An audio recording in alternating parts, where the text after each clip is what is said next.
On this Sunday night, Vladimir Putin cruises to victory in Russia. Before the first vote was even cast, his win all but confirmed. The Kremlin so confident, not even apparent ballot box stuffing caught live on camera is expected to undermine Putin's rule. This as Moscow ratchets up tensions with the West. What Putin is saying now about the poisoning of a former Russian spy. Also tonight, Facebook under fire after claims that 50 million profiles were exploited. The leaker speaks out in a Canadian exclusive. The National starts now.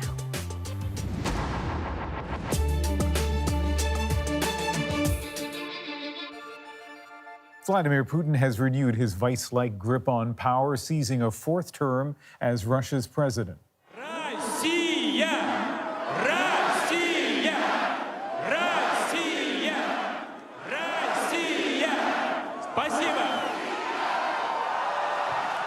There was no meaningful opposition, and there were widespread accusations of ballot stuffing, but that didn't stop the celebrations outside the Kremlin, and that is where we find Chris Brown. Well, this was an election evening with virtually no drama and no suspense. It unfolded practically as the Kremlin's playbook wanted it to. Vladimir Putin won convincingly. These people are on their way to Putin's victory party. We're just in the large square not far from the Kremlin with the Bolshoi Theater in the background. It comes after a day of voting where organizers pushed hard to get that vote out practically any way possible. Vladimir Putin voted early today, as did the also-rans in Russia's election, such as Communist Party leader Pavel Grudinin and reality TV star Ksenia Sobchak. But opposition monitors say there was blatant evidence the fix was in for Putin. Many voting stations in Russia actually have live cameras that caught the apparent fraud. In this example from Moscow, and confirmed by the local election committee, a woman appears to stick ballot after ballot into the box. At another spot in Russia's Far East, a man appears to do the same thing. Social media was full of examples. Opposition leader Alexei Navalny, who's banned by the Kremlin from challenging Putin, posted what his staff said was a pile of legal ballots with Putin's name already ticked off. Someone found them in a garbage can. Election monitors tried to keep it a fair fight. One of them, who was watching voting in Dagestan, got punched in the face after he started filming inside the voting station. Russia's Central Election Committee disagrees. It says it has no problem with the vote. It hasn't received any official complaints from any candidates. And certainly those here tonight aren't bothered about it either. This woman told us she couldn't be happier with the outcome, that she would keep voting for Putin as long as he will go. There was one surprising development after the polls closed, and it was live streamed on the internet. Alexei Navalny and Ksenia Sobchak, the two opposition candidates, attacked each other, with Navalny accusing Sobchak of accepting money from the Kremlin and trying to steal away his supporters. The whole exchange underscores just how divided Russia's opposition against Vladimir Putin is. Chris Brown, CBC News, Moscow. It doesn't appear that tensions with the West hurt Putin. In fact, many analysts say it helped him, boosting his popularity. This vote falling in the middle of one of the worst diplomatic crises with the UK since the Cold War. This weekend, Russia expelled 23 British diplomats, a calibrated reprisal after the Brits gave 23 Russians a week to leave that country. All this over a poisoning in Salisbury that left an ex-Russian spy and his daughter in critical condition. British authorities say the substance used was part of the Novichok category, extremely potent nerve agents first engineered at this Soviet lab during the Cold War. Today, after his election win, Putin denied Russia had such weapons, called the accusations nonsense. A Russian diplomat on the BBC, meanwhile, pointed suspicion towards a British lab called Porton Down. Porton Down, as we now all know, is the largest military facility in the United Kingdom that has been dealing with chemical weapons research. And it's actually only 8 miles from Salisbury. You're not suggesting that Porton Down is responsible for this nerve agent? I don't know. The British Foreign Minister Boris Johnson responding, saying the trail leads inexorably to the Kremlin. One of the things we can say today is that we do have information that within the last 10 years, Russia has been engaged, the Russian state has been engaged in investigating the delivery of such agents, Novichok agents, for the purposes, very likely for the purposes of assassination. Johnson says Britain's National Security Council is meeting this week to consider next steps, meaning that likely this isn't over. In the U.S., Donald Trump's latest Twitter tirade is raising new fears among both Democrats and Republicans. In today's tweets, the president slammed former FBI Director Andrew McCabe, fired Friday night, but also Robert Mueller, who heads up the Russia investigation, triggering alarm he, too, could be on the chopping block. But as Paul Hunter reports, even members of Trump's own party are warning, don't go there. It's a question asked often in this country. Why in the world does Donald Trump seem so worried about an investigation Trump himself insists will find there's been no crime?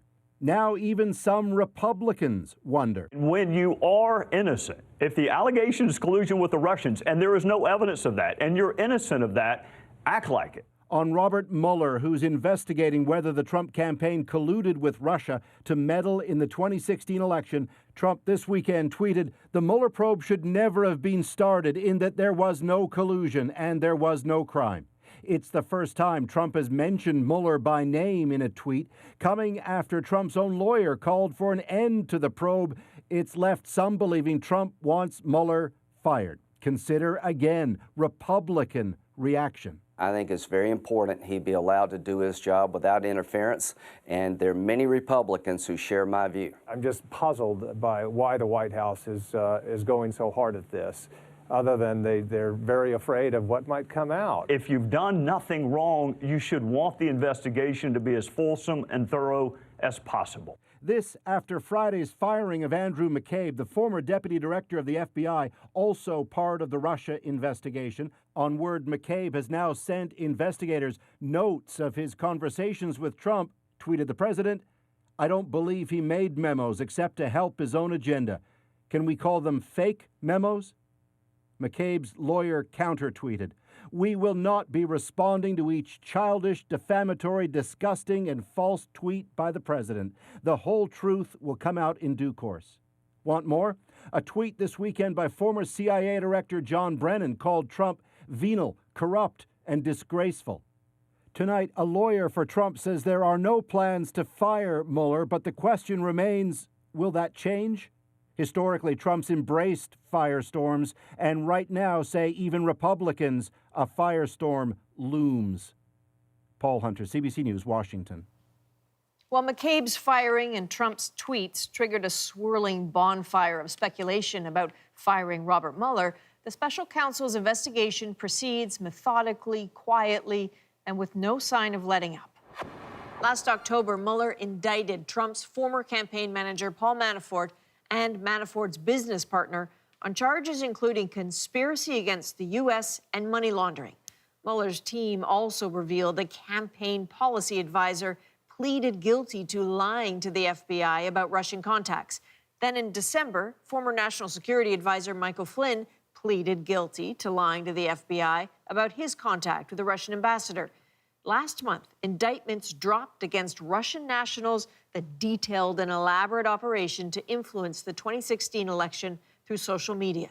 And according to the New York Times, Mueller's team recently subpoenaed documents from Trump's business relating to Russia. Trump has said that digging into his finances would be a red line.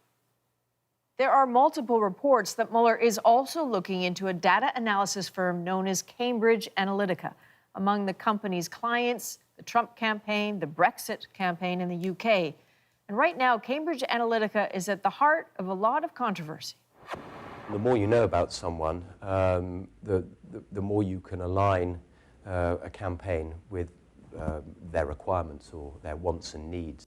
And Cambridge Analytica apparently knows a great deal. They say they combine standard data mining techniques with personality modeling, so-called psychographics.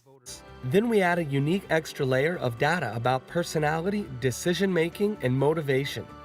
So where did they get that kind of deep-level insight into people's inner lives? According to Christopher Wiley, a Canadian whistleblower who left the firm in 2014, it came from Facebook.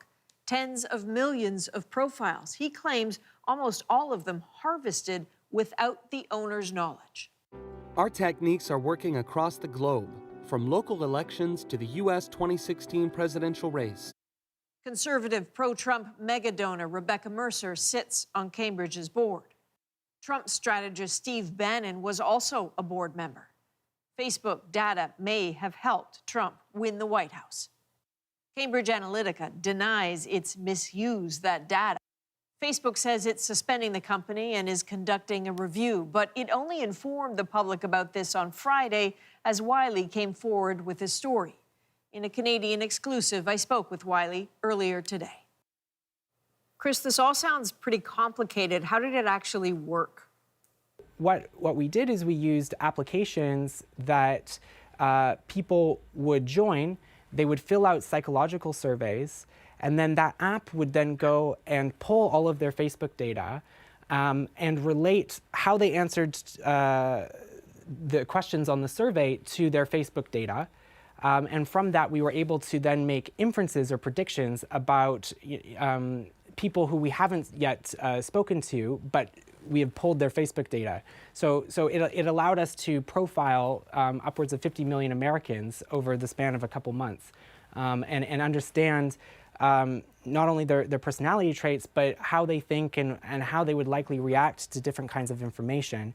And what is it exactly that we need to do in order to pick at certain mental or emotional vulnerabilities so that those people would behave in a particular way that was conducive to Steve Bannon's objective.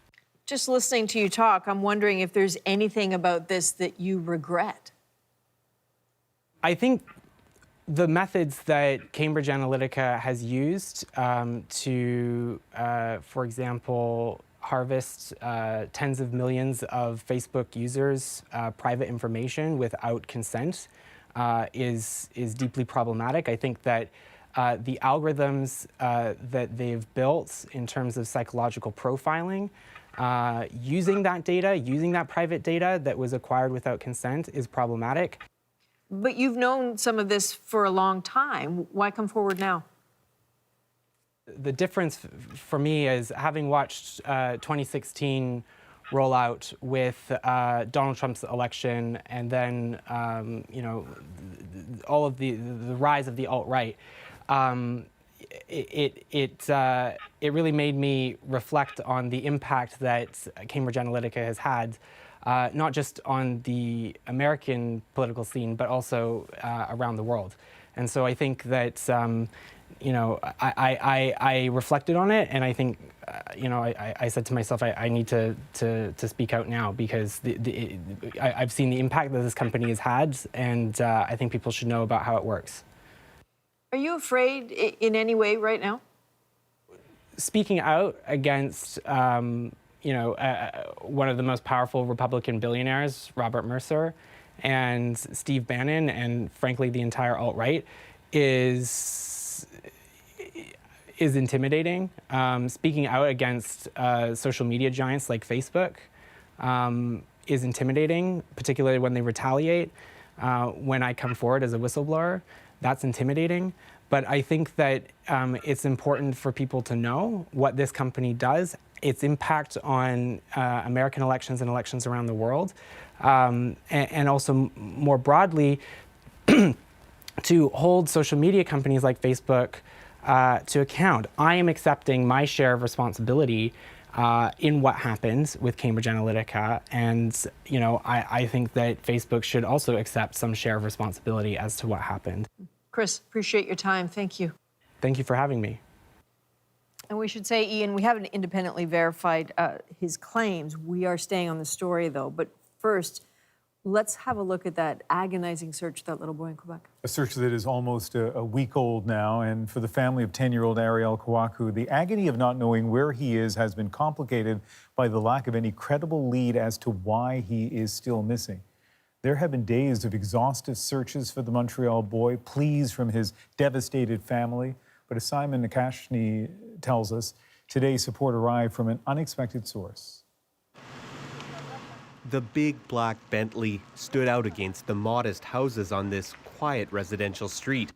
A superstar, nicknamed Superman, had come to let Ariel Kouakou's family know he was in their corner. I have a kid, I have a 4 kid, and I understand the hurt and the pain, the pain. Boxing champ Adonis Stevenson and his girlfriend pledged $15,000 for information leading to Ariel's whereabouts. It was a moving gesture for a desperate family. We are destroyed. We are broken. You cannot imagine how painful our nights. But we have hope. Police and volunteers continued to knock on doors in the North End Montreal neighborhood where Ariel was last seen. He's a kid. He's 10 years old. You know, he has no defense. He's alone. How can you just not do anything? This park may have been the last place that Ariel Kouakou was spotted.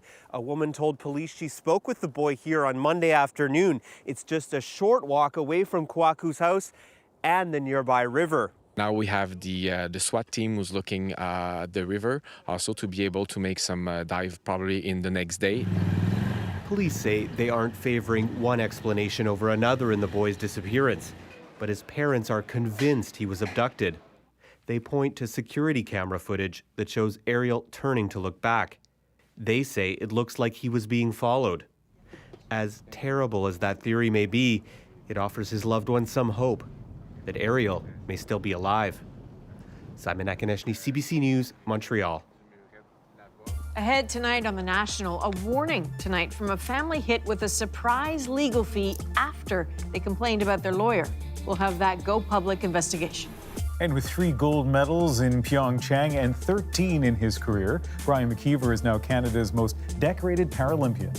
I'll talk to the cross-country skier about inspiring a new generation. And a little later, we've talked a lot about supervised injection sites in this country. Now Canada has its very first supervised inhalation site. We'll take you inside and hear why staff say it's such an important resource. We've lost lots of clients in the last year. It's been really, really hard. These are people that are in your facility every day.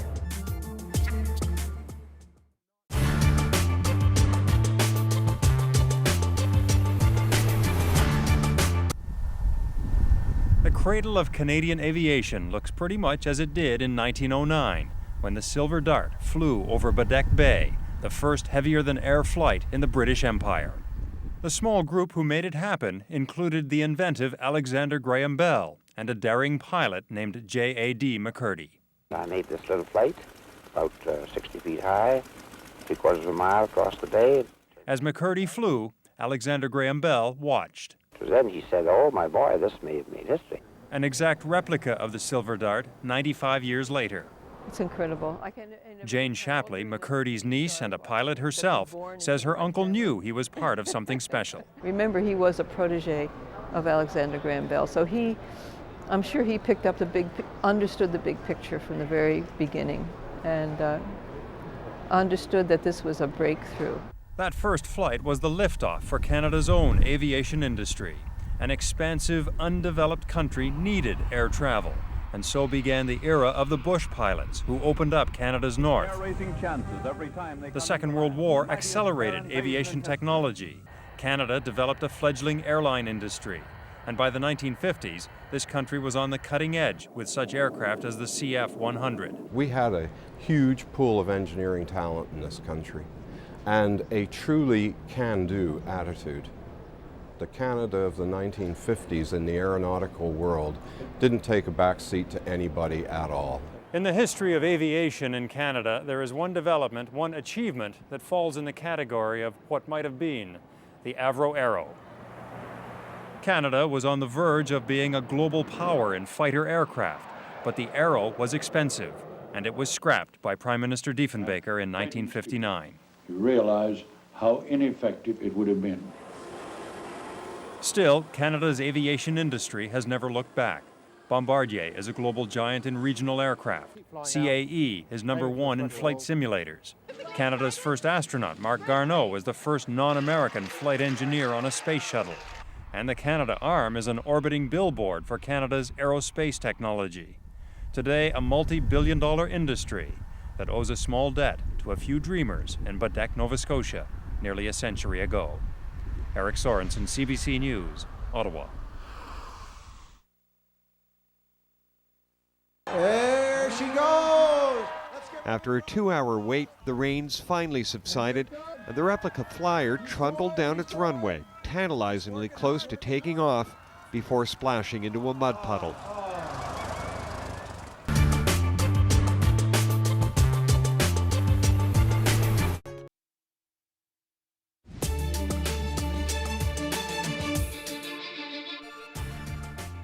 On the National tonight, an acrobat with Cirque du Soleil has died after falling during a performance in Tampa, Florida.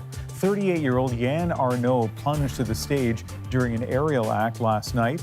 Cirque du Soleil says it's working with authorities to try to figure out what went wrong. And Toronto police are investigating after 2 people, including a bystander, were shot to death at a bowling alley last night in the city's north end. Detectives say a young man was targeted and chased to the front of the building by 2 armed men, where he was killed. The other victim, a young woman who died later of gunshot wounds, was not connected to the intended target. Witnesses described the incident as chaotic. They were screaming, like pushing each other. Chairs were being like tossed down on the floor. Somebody's got a gun, just run, duck and cover, that's what they were saying. And then everybody just run to the back. Yeah, the panic kind of started, and then people, had like a kind of herd mentality to get out of there. Toronto police are now looking for 3 people who escaped in a dark car. The mayor, John Tory, calling on Ottawa for help in controlling the flow of guns into the city. 3 people have now been shot to death in Toronto in 1 week. An Ontario family is going public tonight with a story about the cost of complaining. When they hired a lawyer, they knew full well that regular legal fees can be expensive, but they never expected those costs to jump after they filed a complaint about their lawyer. Our Rosa Marcatelli looked into what happened. When Brittany Beckler's dad died of cancer, her family hired a lawyer to settle his estate. They weren't happy with how the lawyer was handling things, so Beckler's mom submitted a complaint with the Law Society of Ontario. We thought it might be a good idea to just have that assessed and get like an unbiased opinion of whether our lawyer was behaving appropriately or not. The Law Society found no wrongdoing on the lawyer's part and closed the file. Beckler says the family was willing to accept that and move on. But when the time came to close the estate, the lawyer took an extra $2,300 for the time he spent responding to the Law Society about the complaint. I had thought too, what would have happened if we had closed the estate before that, or if there wasn't money there? Would he have sent us a bill in the mail asking for that money? It was just that he had that money in his possession and took the money. Lawyers are not allowed to bill for hours spent responding to complaints, according to the Law Society of Ontario. But the organization doesn't have the power to do anything about it. The lawyer in this case tells Go Public the complaint was unfounded and devoid of merit, and maintains the response to the complaint was a necessary part of handling the file, adding the time spent doing so was an appropriate charge to the client in the circumstances. Should lawyers be billing for hours spent responding to a complaint?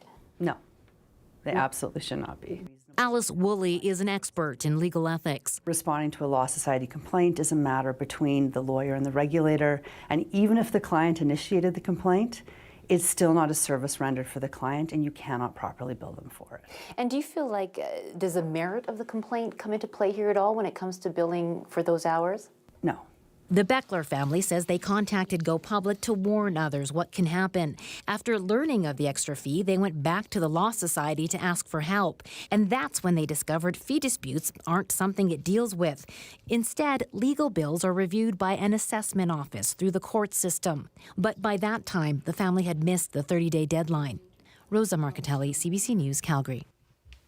If you have a problem you want our Go Public team to look into, just send an email to gopublic@cbc.ca. We have a lot more ahead tonight on The National. He is now this country's most decorated Paralympian. And Brian McKeever has some interesting things to say about what the Games mean to Canadians. That's our Sunday interview. And we're also remembering one of Canada's greatest comedians. Mike MacDonald was a regular face at Just for Laughs. Tonight, his friends and family pay tribute and share their favorite memories. Half an inch of snow anywhere in the South, boy, they flip out. It's like, what the hell is it? It's coming from everywhere. He was one of the first superstars of Canadian stand-up comedy.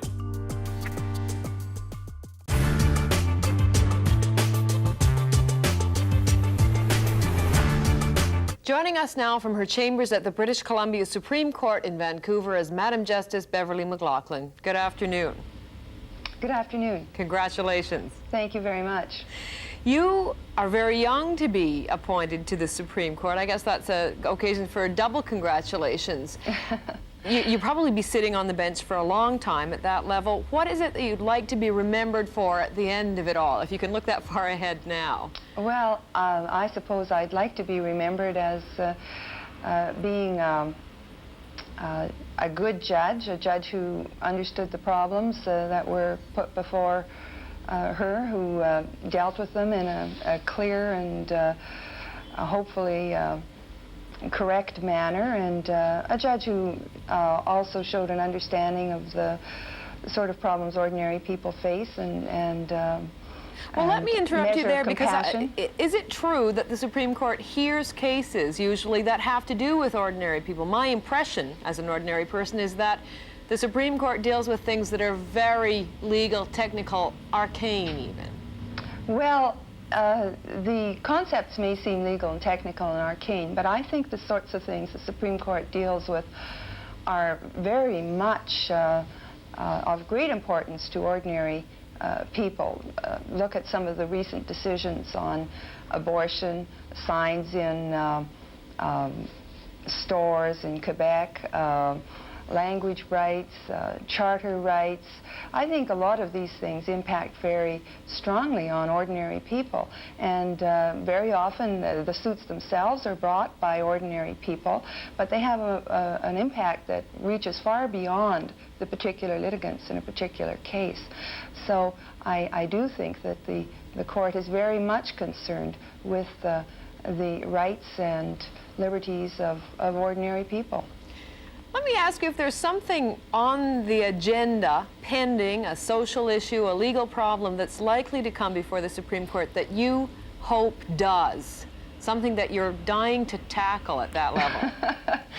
Well, I don't know. If judges usually think in terms of issues they're dying to tackle or of agendas that they set out, very much what we do and what we decide is determined by the issues the litigants bring before us. We're just there to decide the legal questions that are brought before us, so we can't determine our own agenda.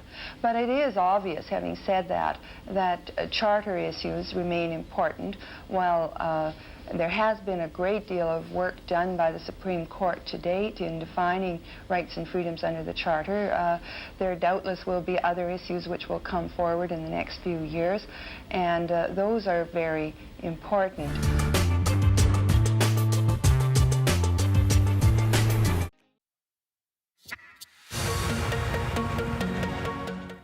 Canadian skier Mark Horan is flying the Maple Leaf at the closing ceremony of the Paralympics in Pyeongchang. He won a gold, 2 silver, and 3 bronze to become the first Canadian to win 6 Paralympic medals at a single Winter Games. And with that, Team Canada marked the end of this country's most successful Paralympics ever.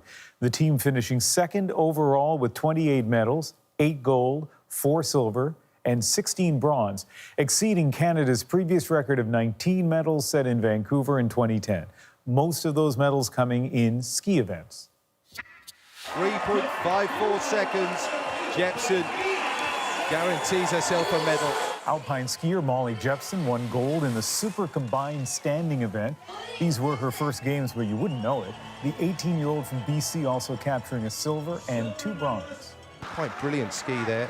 Then there was Mac Marcoux, led by his guy, Jack Leach. Gold medal athlete from Canada. And Calgary's Kurt Otway, both standing atop the podium for Canada. But it was the biathletes and cross-country skiers who won the most hardware, 16 medals in all. And Paralympic champion, Natalie Vinci! thanks to athletes like 17-year-old Natalie Wilkie. She picked up 3 medals, including a gold in her Paralympic debut. And then there is Brian McKeever. The legendary skier swept all 3 of his cross-country events. This was McKeever's 5th Olympics. We'll hear from him in just a moment, but first, some background. Canmore, Alberta's Brian McKeever is a Paralympic legend. Welcome to Canmore. Coming into Pyeongchang with an already impressive 13 medals. He looks around. Yep, done it again. He is Mr. Cool on skis. McKeever is a visually impaired cross-country skier. Somebody shines a bright light at you, and then you get that fuzzy blob in the middle. That's kind of what I get the whole time. Canada! McKeever carried Canada's flag at Pyeongchang's opening ceremony. He led 54 other teammates into the stadium, the largest contingent Canada has ever sent to a Paralympics. It was a well-deserved honor for a well-decorated athlete. They cover every single discipline here. And McKeever through the middle of them. Once the games began, McKeever again exceeded expectations. A trip to the finish line for the Canadian duo. Dominating his sport, winning gold medal after gold medal, and in the process, became Canada's most decorated Winter Paralympian of all time.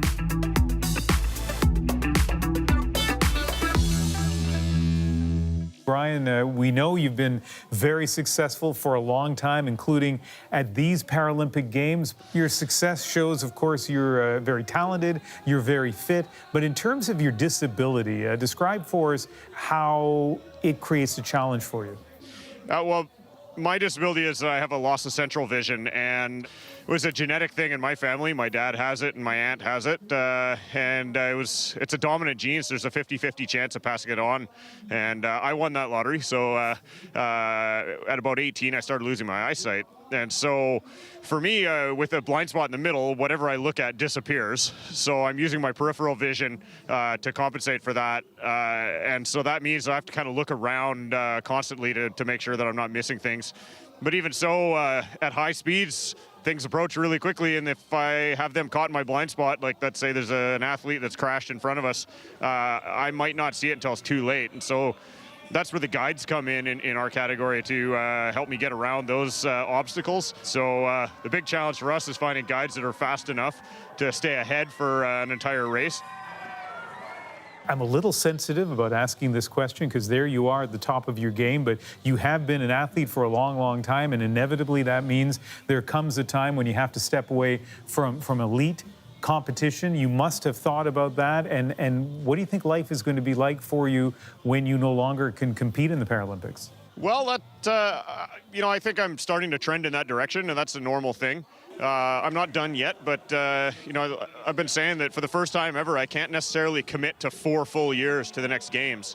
And it's not that I don't want to, but it's that my body's starting to break down. There's more injuries that creep in. The recovery's not there like it was when I was in my 20s. And so if I'm going to continue, it's going to have to be a different program. I'm going to have to scale it back and find that balance of where health and performance kind of are at their optimum. But certainly, I've looked forward a little bit to what might come afterwards. I like working with other athletes. I like especially helping them out and giving them some advice, especially on the technique end of things. Over my career, I've been fortunate to work with great technical coaches, and I think I've picked up on a lot of their advices, and being able to pass that on to the young guys is important to me. And they're the future of our program too, and it's going to be important to get them up so that we've got more leaders in the future to then pass that on to the next generation as well, once I'm long gone. Do you hear from Canadians with disabilities? Do you sort of feel like there's a special connection there? I do, and I think there is that connection. And it's interesting because at my first Paralympics, I didn't understand, I suppose, the impact of the games, or even on me as a person. And when I started out, I didn't see myself as having a disability. And that still holds true today. I don't necessarily see any of the athletes here as having any real disabilities. I mean, there's an obvious thing. Somebody missing a leg, it's pretty easy to see that. But,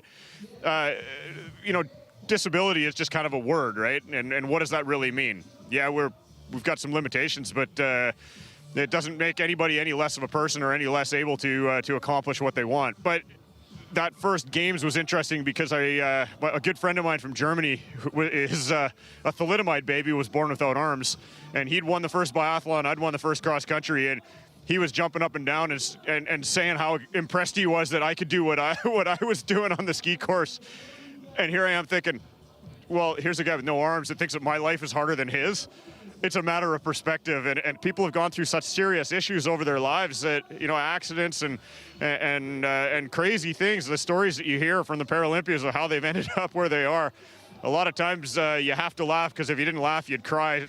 For the people watching here in Canada, what's the message to them from South Korea? The Paralympic Games is the end of a 4-year cycle and the beginning of another 4-year cycle.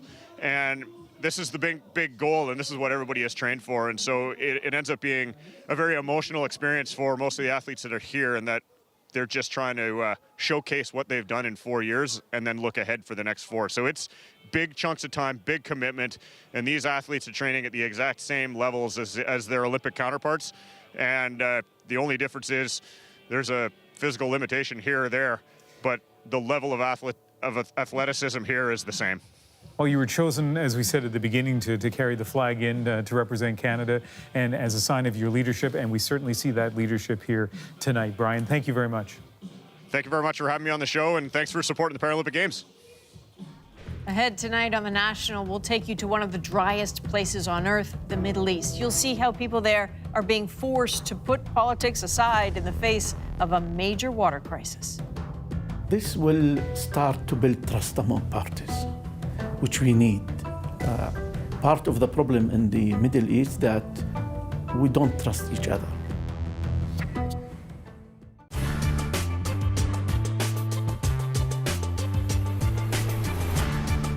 Well, we're essentially very excited to be out here in Canada. It's been a while since we've been able to come, and this album, Emotion, the album that we're performing, is been the passion project of my life. So it feels really cool to be with a band like Headley and get to finally come in and see everyone.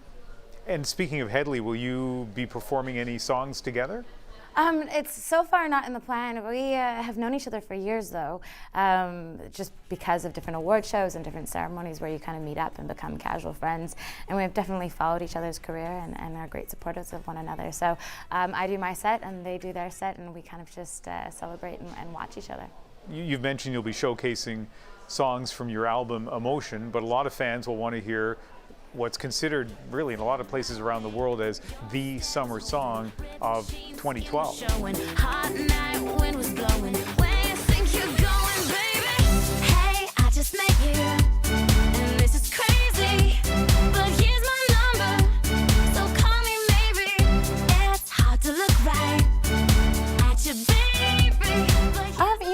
It's not as intimidating as it once was. I think the making of Emotion kind of fixed that for me, at least.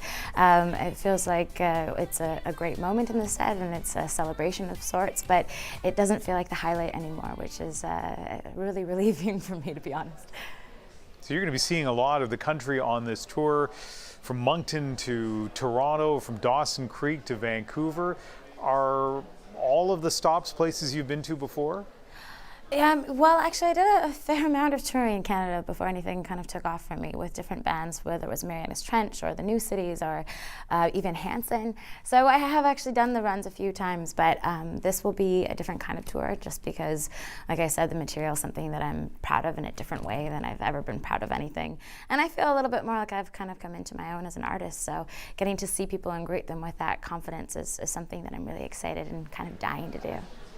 So, of course, you and the lead singer of Headley, Jacob Hogard, were on Canadian Idol. I'm curious, did you get a chance to watch the finale of American Idol last night? I didn't. We just flew in from Japan, and then we had our show here for the first time in St. John's, and I was so jet-lagged that I barely got through it, but I found the energy for that, but not much else, I'm not going to lie. So a lot of people are talking this week about the impact of the Idol programs on pop music. What about on you? What impact did your experience on Canadian Idol have? You know, it was a really great stepping stone for me. I look back at that show with fondness and still a little bit of nerves because it was both things. I got it bad, and that ain't good.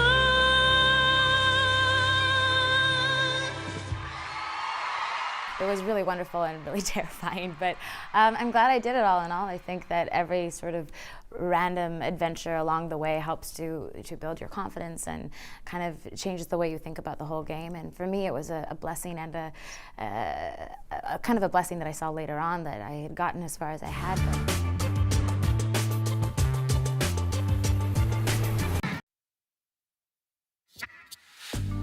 In simple human terms, there's no commodity more valuable than fresh water. A grim truth for millions who don't have access to it. Tonight on The National, we conclude our special series on water in one of the driest places on Earth, where a shared crisis is turning old rivals sort of into partners.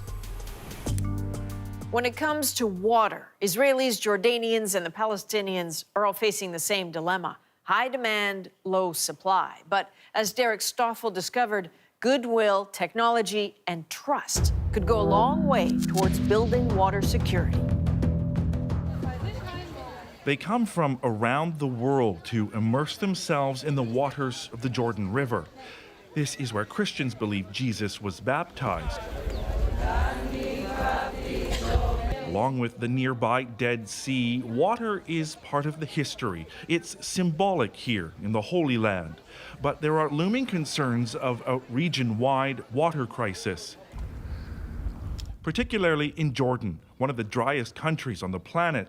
And climate change could make it worse, with fears that rainfall could drop by a third by the start of the next century. Right now, Jordan's water reservoirs are only 60% full, and the reserves will drop as temperatures soar in the summertime. The influx of more than 1 million refugees from Syria has also constricted supply. The situation's so serious that this mosque has cut off the taps. Water is flowing into this residential tank in the capital, Amman, but for only about 12 hours a week. The restrictions from the Water Authority mean Jordanians have to scramble to make sure their own reservoirs are filled. It's why you see tanks dotting rooftops across the country. Residents have to make sure enough is stored up to keep the taps running for an entire week. It means watering the garden sparingly for this family. We need to be the ones who start fighting this, because the water problem isn't going to get any better. Jordan's government is working to bring what it calls water security.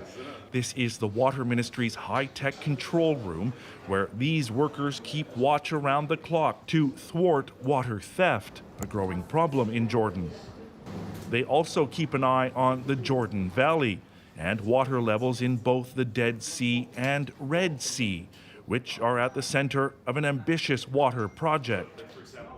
Jordan would tap the Red Sea and desalinate the water for use in communities in the south and across the border in Israel. Part of the project will see water that can't be fully desalinated brought here to the Dead Sea, where water levels are falling at an alarming rate. The plan also includes Israel selling water for use in northern Jordan and in Palestinian communities as well. Israel is now a world leader in desalination of seawater, which has turned much of its deserts green. The Red Sea, Dead Sea plan is supported by this leading Middle East water expert. This will start to build trust among parties, which we need. Part of the problem in the Middle East that we don't trust each other because of the conflict over so many years. So by having some projects that will show the layman or woman that there are benefits of talking to each other. Making fresh water from the sea is very energy intensive, so an environmental group in Jordan and Israel is floating a new proposal to harness the solar energy in Jordan's deserts and sell the electricity to run Israeli and Palestinian desalination plants. A water energy exchange with consequences that could ripple right across the Middle East. We need to confront the poverty and the violence of this region, and if we can stabilize and bring prosperity through water and renewable energy, as two critical natural resources, then we have a vision for how to fight terrorism, how to fight ideologies that are currently thriving. The water situation in the Gaza Strip is dire. Many families can't afford running water, and what comes from the pipes is often tainted. Most of the water is drawn from the Mediterranean Sea, but that's also where Gaza's wastewater is dumped. The United Nations warns of a humanitarian catastrophe in Gaza, adding to the worries across the Middle East that the region is on the crest of a water crisis. Derek Stoffel, CBC News, Amman. British Columbia is often described as ground zero in the fentanyl crisis, and tonight we want to have a look at the deadly impact next door in Alberta. Last year, nearly 700 people in the province died from opioid overdoses. And let's focus on the city of Lethbridge. During a one-week period last month, emergency workers responded to 54 overdoses. Those overdoses can be reversed if someone administers a drug called naloxone, and that's why supervised injection sites can save lives. But what about people who smoke drugs? Now a new facility in Lethbridge is addressing that. Carolyn Dunn got exclusive access to North America's first official inhalation site. The first rule of the new safe consumption site is that there are rules. Yeah, so then I gotta say, like, no sharing of your equipment, right? You have to have all your own stuff. In return, Jeff Martins and his friend Albert Paul can use their drug of choice in a non-judgmental, safe environment. I'd like some glassware, please. For these two men, that drug is meth. Safe consumption sites have been around for a long time, but this is the first time Health Canada has approved safe inhalation rooms where they can smoke. Paul says he smokes meth a few times a week. It is a huge uplifting for me to see and visit this place because it's a safe place for me. I can come here anytime now. I don't have to sneak around the corner. For Jeff, whose 3-decade addiction began with crack cocaine before switching to meth a couple of years ago, this is a long way from the alternative. There's been lots of times where, okay, where can we go? And, it's like in bathroom stall here or over there or someplace out of the wind. And yes, we're out in the public's eye. So you can hear the ventilation in here. It's quite loud. Stacey Bork is the executive director of a local harm reduction agency. She was a driving force behind the Health Canada application for a safe consumption site. Now they have 6 booths for injecting or snorting drugs and taking pills, as well as those first 2 inhalation rooms approved in this country. In the case of a medical emergency in one of these 2 rooms, if staff do have to enter, they would just trigger the emergency system. Okay. It takes a few seconds for the damper to close, but once it closes, this kicks off, and all of a sudden it's focused on these 2 rooms, and so it turns that air over in about 10 seconds. There's a nurse on duty at all times, and staff are trained to reverse an overdose, the first of which happened on the 3rd day this site was opened. Saving that user's life underscores the real motivation for this site. Have you lost clients? Lots. Can you tell me about that? Yeah, I mean, we've lost so lots of clients in the last year. It's been really, really hard. These are people that are in your facility every day, engaging, building relationships with your staff and with you. And then you come in the next day and they're just not there anymore. Have you heard that our site is open today? Cherie Schlott leads an outreach team that has seen the evolution of a fentanyl crisis take over the past few years in this small city of 98,000. Do you think your clients are aware of that risk? To an extent, yes. I think so, but I think there's a lot of misinformation about the type of drugs they're getting and the fact that they're not factory produced. And I think at that point they're so dope sick and they're so physiologically dependent on the drug that it doesn't even matter. Yeah. They'll take the risk to get the drugs. Yeah, 100% every time. Critics say this place is enabling addicts, but Stacey Bork rejects that. I said before, the only thing that we're enabling here is breathing. You can't enable people to do something that they're already doing. Instead, we could support people where they're at until they're ready to make changes. Because at least if we keep people alive, they get to make that decision another day. And that's why we're here. Albert Paul has his own reasons for being here. Everybody that is caught us smoking behind the corner or, you know, in the bathroom stall or whatever. They label us because they think that we're lesser of them. And we're not really lesser. So really, this is about having a dignified place instead of... Dignified, that is a good word. Yes. Yeah, I swear walking through that door, well, it gave me dignity again. And the safest place possible to get high. Carolyn Dunn, CBC News, Lethbridge, Alberta. When we come back, we'll look at the life and the legacy of veteran Canadian comic. Mike MacDonald's family and friends will share their memories. But first, a peek at a story we'll have tomorrow night. Donald Trump wants to train and arm teachers in the wake of the Parkland school shooting. It's a controversial and divisive idea, to say the least. So we sent Nick Purdon to Arlington, Texas, where he spoke to a group of teachers as they train to carry in the classroom. Take a look. Go, go, go! Get over in the corner. Over in the corner. Get down, get over in the corner. Get chairs in front of you.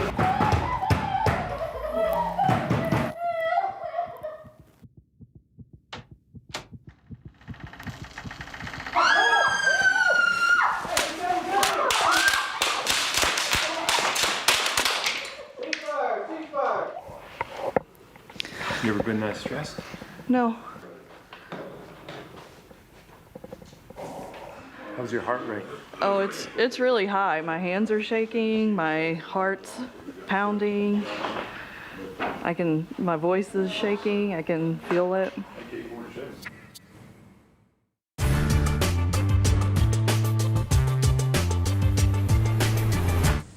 Here are some film projectors, the movies.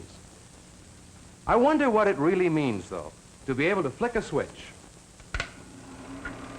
and to bring in any part of the world, to see the most personal relationships of mankind acted out before us. It's so easy, isn't it? A handy, instantaneous gadget. The tape recorder. Small, portable, can go and has gone everywhere. India, just a button's push away. Space means nothing. With a record collection, neither space nor time matter. We can, all of us, share in everything from anywhere and any time.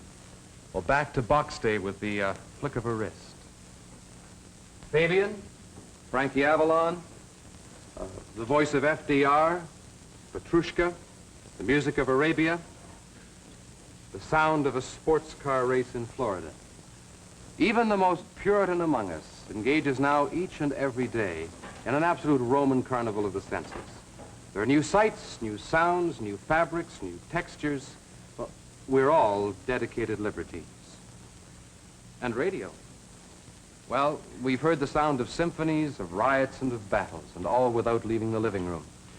And now, radio goes with us to beach parties. Or to the baseball games.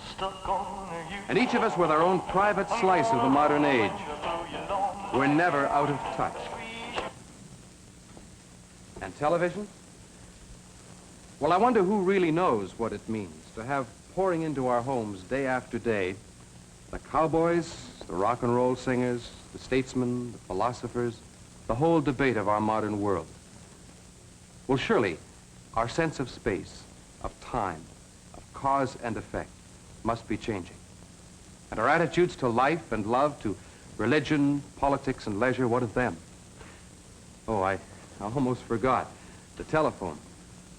We can afford to take it for granted because it's been around so long. Surely, though, our sense of space, of distance, the relationship of person from person no longer means what it did. And you'll notice that the image of the telephone goes with the teenager, because he's the only one completely at home using it. And he uses it all the time. That's annoying, isn't it, to be held up even 5 minutes? Must be a teenager on the other end. Well, there they are. Our new electronic media, or our new gadgets. You push a button, and the world's yours. You know how they talk about the world getting smaller? Well, it's thanks to these that it is. Everywhere is now our own neighborhood. We know what it's like to go on safari in Kenya, or to have an audience with the Pope, to order a cognac in a Paris cafe. But not only is the world getting smaller, it's becoming more available and more familiar to our minds and to our emotions. The world is now a global village. A global village.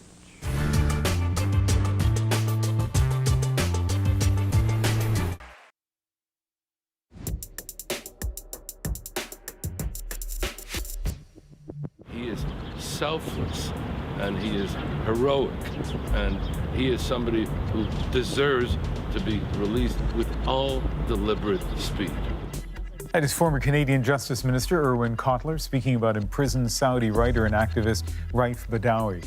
Cotler is trying to free Badawi from a Saudi prison where he's being held on charges of insulting Islam and to reunite him with his family in Canada. Could the new Saudi Crown Prince's upcoming visit with U.S. President Donald Trump be the key? Adrian takes a closer look at this story Tuesday on The National. If you can protect guns this much and don't have the same regard for the people who are going to create your country in the future, then we're in trouble. Another story coming up this week. Expect to see more scenes like this across the U.S. Students and their families will converge on Washington, D.C. this coming Saturday for the March of Our Lives event, demanding action on gun control a month and a half after the deadly mass shooting in Parkland, Florida. And Vancouver celebrates Juno Week ahead of the Juno Awards broadcast. That'll be right here on CBC next Sunday with host Michael Bublé. Our special news coverage begins this Friday with an in-depth look at the best in Canadian music and comedy, which returns to the Junos for the first time in 33 years. But there is some sad news to report from Canada's comedy world tonight with the death of veteran comic Mike MacDonald, a fiercely proud Canadian. MacDonald did well on both sides of the border, but always preferred working at home. I caught my wife, though, complaining about how cold it was last month. She said, "It's so cold, it's still cold." And I had to remind her, I said, "Honey, you know, I have to remember, as Canadians, we should never complain about how cold it gets, because that's one of the reasons why we have such a low crime rate, right?" "Hey, let's go rob a bank." Maybe later. I don't know. Cold. A June bank robbery, that sounds good. MacDonald had struggled for years with health issues and personal demons, but always with that sense of humor. He died suddenly yesterday of heart complications at the age of 62. Our Salima Shivji takes a closer look at MacDonald's career and how he's being remembered. That's why they call it comedy. He was called the King of Canadian Comedy, a title he enjoyed using for a laugh. I'm the King of Canadian Comedy. Mike MacDonald ruled the stage, one of Canada's first stand-up superstars. He took on edgy, serious issues with his slapstick style. What am I going to have to learn to do differently today? A constant at Montreal's Just for Laughs festival year after year. Because I want to get it right. Keen on honing his craft, even in the early days of his career. Like a Bob Hope or George Burns, when I'm old, I'm still telling jokes. It's just a lifetime. MacDonald, who himself grew up in a military family, did his best to entertain the troops. He was always open about his struggle with addiction and bipolar disorder. The recovery after a liver transplant was so tough, MacDonald even forgot his own jokes and worried he'd never get back on stage. He eventually did. American audiences are always like, "Make me laugh." Canadians, you're just happy we showed up. Before heart complications took him yesterday, much too early. It is helpful for me personally to see all the kind words that have been posted about my brother, and he would have been pretty happy about that. As tributes flooded social media, many who followed in MacDonald's footsteps called him a true inspiration. I remember that. I remember that feeling being a teenager in the back of the comedy club, and he would walk in the room, and there was just this presence. He would walk in the room, there was just this presence about him. It was this sort of aura about him that was incredible. Brendan Mertens is also reeling from the loss of the man he calls his comedy dad. He spent months working on the mic stand, a documentary about MacDonald. And I think Mike's evergreen material is so universal that's why he's going to be sticking around, even after he's gone. A Canadian comedic legend gone at 62. Salima Shivji, CBC News, Toronto. And that's a national for March 18th. Good night. Good night.